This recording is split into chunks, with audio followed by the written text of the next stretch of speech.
Hello and welcome once again to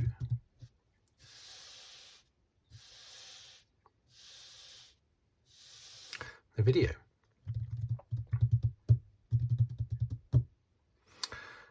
In this one, I shall be continuing my look at the 2023 Formula One World Championship.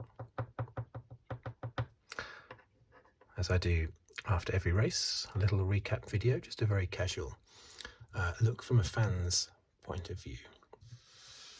I'm no expert, but I have been watching it following Formula One now avidly every race for 42 years. I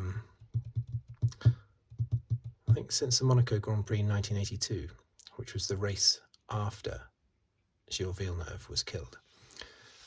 Ever since that Monaco Grand Prix of 82, I've been making a point of watching every race. Missed a few, of course. Anyway, let's go. So we've got round 3.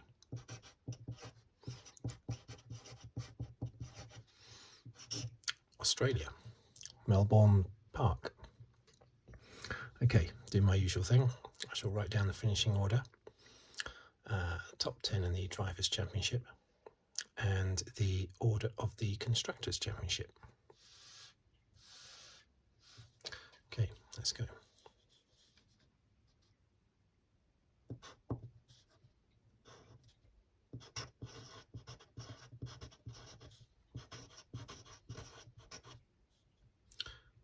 Verstappen.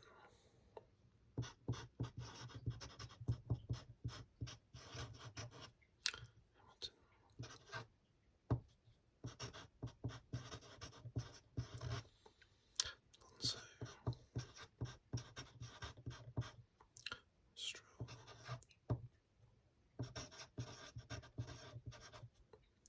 Perez. Norris.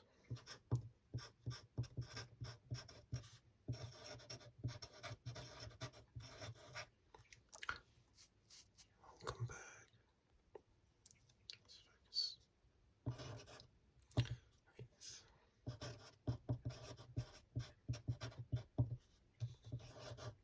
Piastri.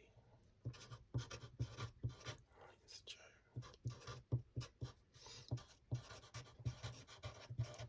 10th, Tsunoda. 11th, Bottas. 12th, Sainz. 13th, Gasly. Ocon.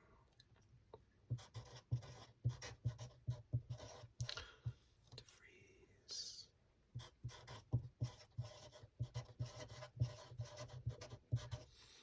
'Sargent.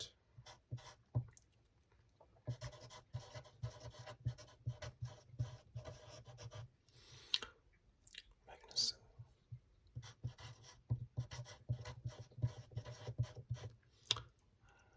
'Russell.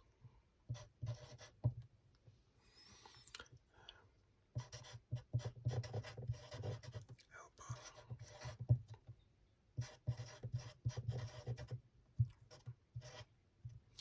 'Leclerc. Okay. Now, championship positions, top 10.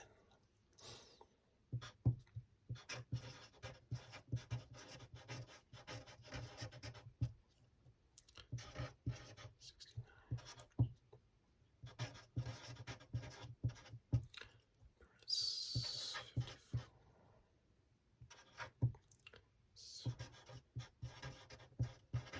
So 45.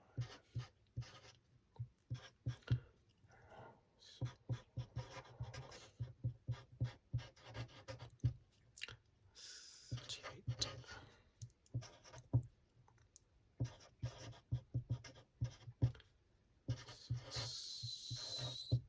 Stroll.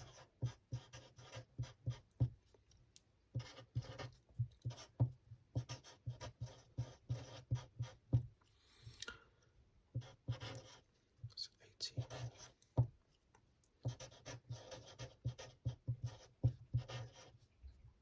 Yes.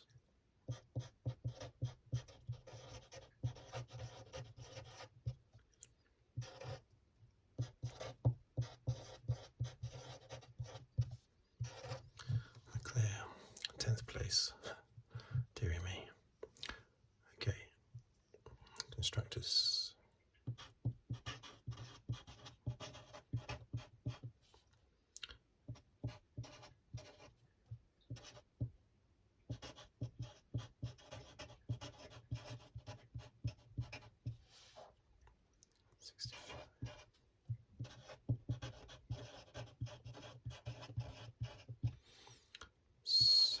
Mercedes 56.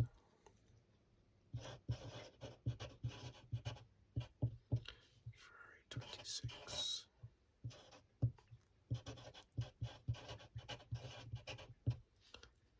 McLaren 12.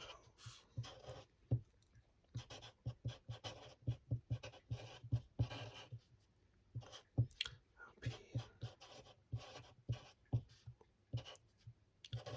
S.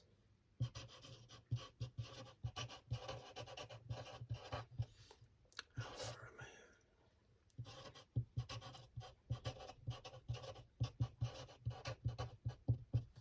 AlphaTauri.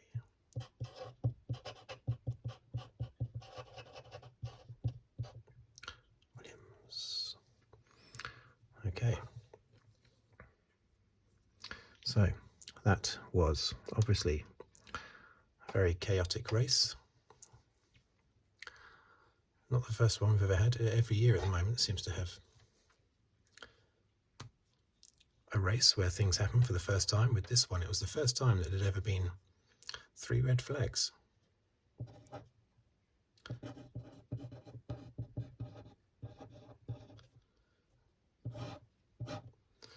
First time in F1 history, which I find surprising considering the crazy races we've had in the past, like Canada in 2011. That race is officially the longest ever race. I think it was just over 4 hours from the start of the race to the end of the race with all the stoppages. But apparently this is the first one with 3 red flags, which surprises me. So that was a really exciting race. I really loved that race, and you could tell that Hamilton was really getting into it. Alonso, of course, as with the previous 2 races this year, was really getting into it as well. It's great that we've not been denied Alonso scrapping away in any of the races. He hasn't had a first lap accident or anything like that. I'm not an Alonso fan, but in general, but I appreciate his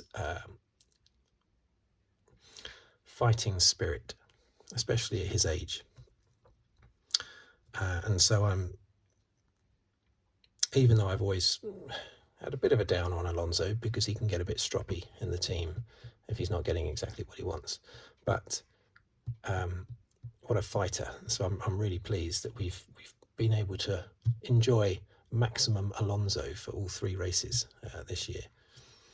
Long may that continue. And this time, of course, Hamilton was able to mix it. So you had 3 world champions fighting away with Russell, of course.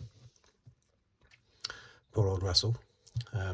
Russell and Hamilton both getting past Verstappen at the start. Fantastic.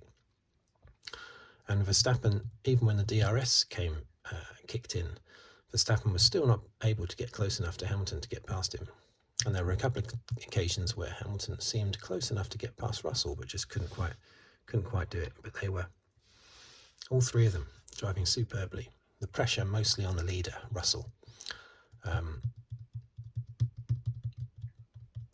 I think it's basically easier if you're the one chasing because you can focus on the rear of that car in front of you. Certainly when I'm playing the PC game, I know it's not the real thing, but when I'm playing the PC game, it's a lot easier when you're chasing someone down than when you're out in front with no cars in front of you and looking in the side mirrors. So I think Russell did a fantastic job to hold on there until the first red flag. Leclerc's spin tagged by Stroll. racing incident, I think that was, wasn't it? Pretty much. It was very unlucky for for Leclerc, and very lucky for Stroll actually that he went on to finish fourth. But Leclerc, they've clearly got a good car. Ferrari have got not as good as last year, it seems, compared to the Red Bull. But they may well still have the second fastest car. They just not been able to properly show it yet. I mean, Leclerc, when he retired in Bahrain, was in third place, only behind the Red Bulls. Alonso only finished third because Leclerc retired. So, 10th place in the Drivers' Championship, he's well out of position there from where he should be. He should be in third place in the championship, third or fourth, really, at the moment. But yeah, that first red flag was caused by Alex Albon's big crash. That was such a shame. He did really well in qualifying. Did he qualify 9th or 10th? He was in the final qualifying run, wasn't he? Third qualifying. I'm sure he was. Wasn't he? Anyway, he was running 6th at the time. That's fantastic. And then, in fact, I didn't even notice when he had the accident. They announced that he had been in 6th place. I hadn't noticed he was in 6th because I was too busy getting excited about Russell, Hamilton and Alonso at the front. But yeah, 6th place, and then he has that accident. Terrible. Who knows where he would have finished, because we had some drivers, because of the mess later, we had some drivers in the top 10 that you wouldn't have expected to have been in the top 10 throughout the race. So Albon could have easily been 6th or 7th, something like that. Yeah, so that's very unfortunate. And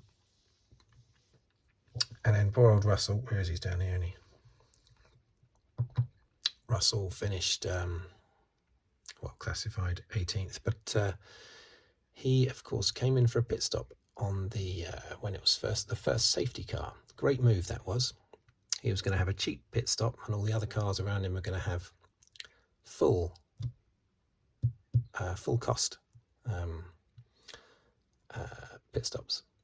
But unfortunately, in the end, because of the red flag, everybody else, well, apart from Sainz, because I think he also stopped during the safety car, but everybody else had free pit stops. And of course, a free pit stop beats a cheap pit stop, unfortunately. So that left Russell down in 7th. But his retirement, though he would have been distressed by that, I can imagine him sort of thinking, well, I'm less distressed now about the red flag ruining my race, because he could well have retired anyway, and he may well have retired. Imagine if the red flag hadn't been thrown. Russell would have been in a key position then to take over the lead after the first pit stops, when everybody else came in for a pit stop. I think one and only pit stop it would have been, wouldn't it? He would have been in a prime position then to take the lead, and then it would have been about him trying to hold off a charging Verstappen. That would have been more distressing. If he was in that position, it would have been more distressing to retire. But in the end, he retired from 7th place, or 5th, actually, I think he was at the time. So probably a bit less distressing, that retirement, than what it would have been had that red flag not been thrown. So yeah, fantastic race by Verstappen. But, well, I say fantastic race. I don't know why I said that, really, because was it? He didn't beat Hamilton by much. The key thing with this race was how competitive so many of the drivers were. A lot of their times were similar. They weren't very far behind. There was lots of overtaking. The cars were quite close together. Closer than you would expect. Certainly Verstappen never got more than 10 seconds clear. Okay, you could argue the second red flag stopped him pulling even further in front, but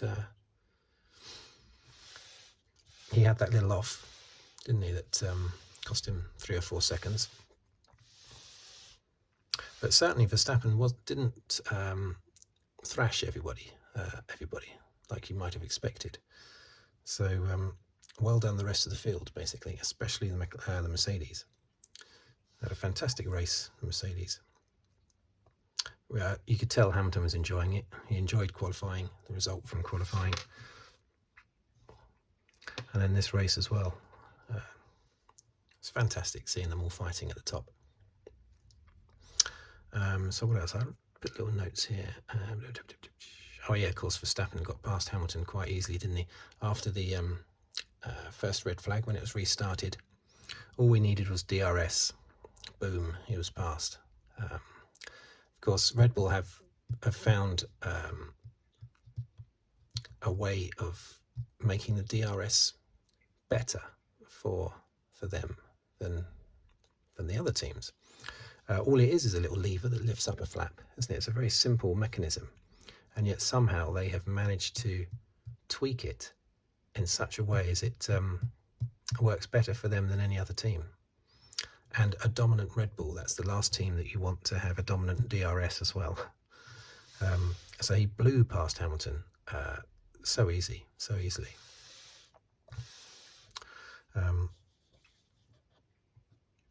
Fantastic performance again by Alonso, very steady, strong performance. Stroll, it looked like Alonso was going to retire, didn't it, of course, after the second red flag.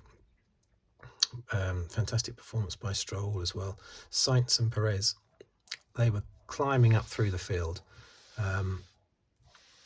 all throughout the race. They put in a really good performance. I think Perez was made on Sky anyway. He was made driver of the day, voted driver of the day. He came from 20th to 5th. Yeah, that's a lot of overtaking, I guess, but of course he is in a Red Bull with a supremely efficient DRS, so I don't think I would have made Perez driver of the day on this occasion. I'm not sure who I would have. I don't know really. Not sure, because Piastri came 8th, but then again, you know, he would have been 11th but for that pile up towards the end of the race. So maybe Hülkenberg. He would certainly be a contender for my driver of the day. He was in 4th after that big pile up. So and Norris managing to pull the McLaren up. He was about 20 seconds clear of Piastri before the second red flag. So I think it would probably either be Hülkenberg or Norris, my driver of the day. Yeah, probably one of those two, I should think. Let's get this in focus. Yeah, so it was great seeing Sainz and Perez chop through the field. That was fantastic. And then, of course, you had the second red flag, Magnussen losing that wheel. Now, of course, he didn't lose the wheel, did he? He lost the tyre rim, didn't he? Because I think the wheel was still tethered to the car. That was still attached, well and truly. It's just somehow the tyre rim came off. I think it was just the tyre rim, wasn't it? Somehow that came off the car. Another red flag, 4 laps to go.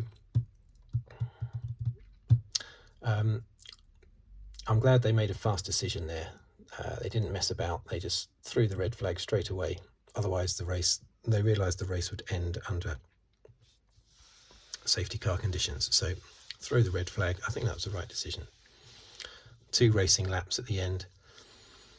Of course, anyone involved in the big pile-up, of course, Alpine think that was the worst decision ever made to do the red flag. Of course they do.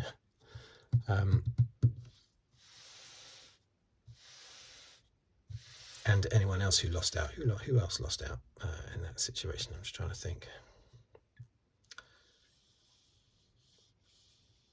Can't think for the moment who else lost out majorly. I mean, we know that Hülkenberg lost well, no, he didn't lose out because of the accident. He lost out because the positions after the accident went back to the start after the red flag pit. Oh, it's so complicated, isn't it? Yeah, so he did lose out, but he didn't lose out because of the accident. Whereas the two Ocon and the other one, Gasly, they obviously did lose out because of that second red flag. Gasly v Ocon, yeah. Who was at fault there? Who was at fault? Gasly rejoined the track. He was driving slow. He should have seen Ocon. Ocon has said no hard feelings, which is amazing. I wouldn't be surprised if it's because there's so much hype going into the season that Ocon and Gasly are going to be beating each other up all the time on and off the track, that Ocon sort of doesn't want to play to type. Basically, he doesn't want to be typecast as a combatant of Gasly's. So therefore, to sort of shock and stun everybody, he says, "Oh, that's all right. Psh, it's okay. It's not a problem. I'm okay with that." Which wouldn't be Ocon's natural reaction, especially against Gasly. So I think he's deliberately going against all the hype there, all the fight hype before the season. This is in focus, isn't it? Yeah. I think that's deliberate. Because I think Gasly probably was at fault because he was going slower. He should have been more aware. He was looking to his left, he wasn't looking to his right. But then again, it was a bit risky for Ocon when someone's come back onto the track and they're a bit all over the place like that, to try and squeeze up the outside in between the barrier and that car is a little bit risky. But I still think it's Gasly's fault. He should have noticed Ocon in his mirrors.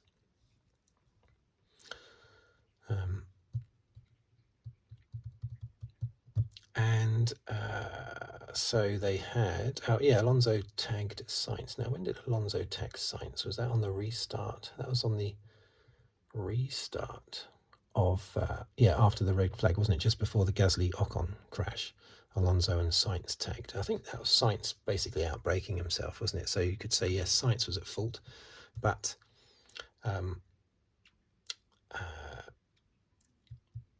he certainly wasn't at fault to the extent where he lost 4th place and ended up 12th due to the 5-second penalty farce. I don't know how. I suppose there's no other penalty you can give, though. The rules say it has to be a 5-second penalty. You can't change it to a 1-second penalty just because the cars are very close together crossing the line on that last lap. You can't change it to a 1-second penalty. I mean, Michael Massey's not there anymore. You can't just change the rules, can you, to suit yourself, sort of thing. So I think nowadays they have decided they're definitely going to follow the rules now. So that was probably the only thing they could do, even though, yes, circumstance made it very unfair for Sainz. Because I would view that as a sort of racing incident at the start of the race, because it is like the start of the race. It's a restart after a red flag, so it is like the start of a race. So I'm surprised that they penalised Sainz there. It's very similar, I think, to when was it last year's US Grand Prix when Russell at the first corner went wide, outbraked himself a bit, and he tagged Sainz, didn't he? I think, or was it Leclerc? One of the Ferraris. I think it was Sainz, and spun Sainz around. I can't remember if Russell got a penalty for that, but it's a very similar accident to that. It's not a deliberate thing. He just outbraked himself. So getting penalties for that, I think, is a bit harsh. I don't think there should have been a penalty for Sainz. Not at all, especially seeing as Alonso didn't retire. Okay, it looked like he was at that point, but fortunately for him, the Alpines crashed into each other. Otherwise, Alonso would have been out. Terrible for the Alpines, that. Terrible. And then, of course, we had another red flag for that, of course. So with only 1 lap to go under the thing, and there was that farce about where the position should be taken. I mean, it makes sense. You're supposed to go back to the last time that an actual timed list, running order list, was taken, and of course that would have been the start of the race, basically. So yes, Hülkenberg jumped up to 4th after the shenanigans on that restart, but it made sense that he got punted back down again. But of course, because there were no Alpines then, he still finished higher in 7th place. Piastri finished 8th into the points. Joe and Tsunoda as well. So these people did benefit from all the shenanigans at the end, basically. So Piastri, well done. I mean, he didn't really do a lot in the race, did he? He got 8th place, but it wasn't due to some fantastic fighting It took him about 20 laps to punch his way past Tsunoda. But still, he's doing well in a car. I mean, we know he has the ability, so in a better car he would be doing better. But so we're not complimenting him personally for getting 8th place, because he should be getting better than that, even though he's a rookie, because he's so good. But we're complimenting him doing that in a McLaren, I guess, the current McLaren. Norris as well, very good performance as ever by Norris. Bottas looked like he was going to be in the points. So the Clint Eastwood of Formula One, he's trying to rebrand himself. It all looks a little bit desperate though to me. It doesn't look natural. It's like, I can be cool too, sort of thing. Oh, Lewis Hamilton's cool, I can be cool too. That's the unfortunate image that I get. That's the feeling I get from Bottas. I don't think he's cool. I think he's trying to be cool. His new image, Anyway, nice guy though. But that is, I can't help but get that image that he's just trying to join the cool lads. Yeah, so De Vries pretty invisible today. I think De Vries was. Blame the car for that though. Although Tsunoda, of course, was up in 10th, wasn't he? Sargent, yes, not very much going on there. Magnussen, why was Magnussen down so low? I'm not sure why Magnussen was so low down. Fastest lap, of course, was Perez, wasn't it? That'll annoy Verstappen, mate. He's probably chucking things around in his motorhome after the race, irritated as hell that he only got 25 points and not 26 points. His dad will be kicking off as well. I think they both need to be a little bit more humble, the two Verstappens. So as regards to championship, we have daylight now, of course, between Verstappen and Perez. I still think, after the last race, I didn't think for 1 second that Perez was in the championship. All things being equal, Verstappen is always going to dominate. But it's still unfortunate that Perez wasn't able to stay closer to Verstappen. Hamilton up to 4th place. Look at that. He spent the whole of last season in 6th, I think. He's all the way up to 4th now. Fantastic. And look at the gap he's got to Sainz, Stroll and Russell behind him. Real daylight there. Was it 2 5th places and a 2nd? And I think over the last 2 years, Hamilton has now finished 2nd 5 times, or was it 6 times? Last year he was 2nd either. I think it was 2nd 4 times last year, so 5 2nd places, I think it is. Still can't get that win since that mad race in Saudi Arabia in 2021. That was his last win. Well, if you don't count Abu Dhabi, anyway. If you don't count that one, because officially, I suppose that he didn't win that race officially. Alonso, 45, 3 solid 3rd places, fantastic. So, yeah, so I just already mentioned earlier, Leclerc. That's just down to bad luck. 2 retirements. Nothing you can do about that. But then again, he should have done better. Oh no, he had in the second race, he had in Saudi Arabia, he had a new. No, he had a penalty, didn't he? Of course, yeah, he had a penalty on the grid place penalty. So he's been hampered in all 3 races. So that's not obviously where Leclerc is. It's not where Ferrari is either. Still hanging on to 4th, Ferrari, despite Leclerc's issues and Sainz and both cars failing to score, of course, in Australia. Aston Martin, how long are they going to hold Mercedes off? Well, it could be the whole year, of course, because they're still saying that Aston Martin have the better car, but clearly Mercedes are closer. McLaren suddenly went from nowhere to 5th in one race. Chopped past all these ones. Look at Alpine, 8 points. That's terrible, isn't it? Haas, I think, jumps. Oh no, they already had 1 point. Now they got 7. Yeah. Alfa Romeo, look at that. It's not very impressive, is it? 6 points. Not as good as last year. What do we expect from the next race, which is it Imola, for the San Marino Grand Prix, as I will probably always refer to it, not the, what is it, Emilia Romagna or something Grand Prix, which is more accurate because that's the actual area that it's in. It's not actually in San Marino. But you probably know the reason why. It's because when it first it held the Italian Grand Prix in 1980 instead of Monza, the only time Monza has missed a race, and Imola was so good that they thought, oh, well, we'll continue having an Imola race from 1981 as well as the Monza. Well, the Monza was called the Italian Grand Prix, so they couldn't call Imola the Italian Grand Prix, so they named it after the near Principality of San Marino, but it's actually in Italy, mainland Italy. It's not in San Marino. So now they are calling it the Emilia Romagna Grand Prix. Romagna or Romagna, which is more accurate, but for starters, it's difficult to say, and secondly, those of us that have been watching Formula 1 for decades will always think of it as the San Marino Grand Prix. So I think that's the next one. Apologies if I've just said all that and it isn't the next race, but yeah, what do I expect? Well, maybe 2 Red Bulls and an Aston Martin on the podium. What do you reckon? Shall I stick my neck out and say that?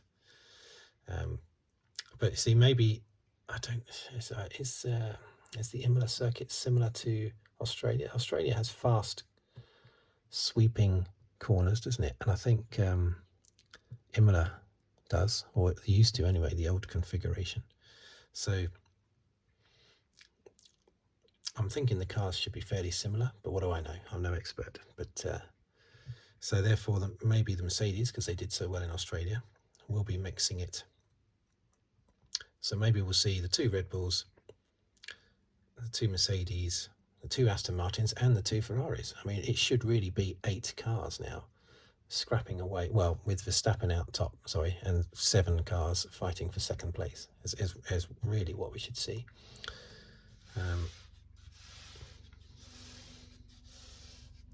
Because Red Bull will be right up there. I'm sure they will be. Their bad luck has to come to an end. They've had bad luck with penalties. 1 for Sainz in this race, 1 for Leclerc in because of his failure in the first race, and then of course Leclerc's 2 retirements. It's been very unfortunate for them. Anyway, that is the end of my video. Thank you for watching. Thank you for listening. And if you'd like to subscribe, please do so. Or like the video or comment. And I'll see you on the next video. Thank you very much, and goodbye for now.